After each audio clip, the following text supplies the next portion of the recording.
The labor market is seeing a dramatic shift in wage expectations that are likely to last well beyond 2020. Let's bring in our very own Reggie Wade. He's been looking into this new Glassdoor survey that points to some surprising trends for 2021. Reggie. Yes, it does. I spoke with Glassdoor chief economist Andrew Chamberlain, and he breaks down pandemic-affected jobs into three categories. Jobs that won't return until the coronavirus is under control, such as beauty consultants and stylists, as well as some jobs within the discretionary health industry. The second category is jobs that may take years to come back, such as those in the food service industry and some within education due to lack of enrollment from especially foreign-born students who don't want to come into the U.S. and take part in master's degree programs. And the third are jobs that may never come back due to advances in AI technology, such as administrative assistants and HR positions. So 2021 is really going to be a tough spot for a lot of different jobs to start. And hopefully, as vaccines come out and more readily available, a lot of these jobs will actually start to pick up steam again.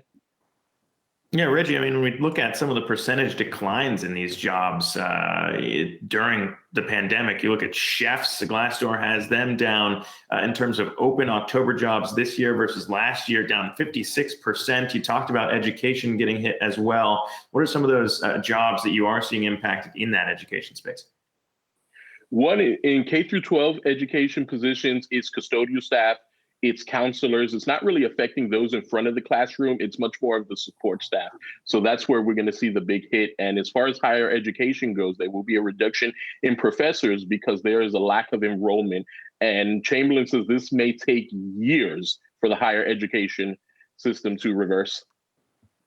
Reggie, there's the flip side to all this, which you already kind of touched on, which is this work from home trend that allows those, for example, in a place like Colorado, those who are not in sort of the Silicon Valley bubble to apply for these jobs that pay better than they do in the local market. What are we likely to see on that front? How is that expanding the job pool, the worker pool for these companies? And how does that shift up the expectations of the labor market? Well, you're absolutely right. We're now seeing people who are in untraditional areas such as Colorado, people who are not on the coast and in Silicon Valley and New York, really starting to get opportunities because now you can pretty much do some jobs from anywhere.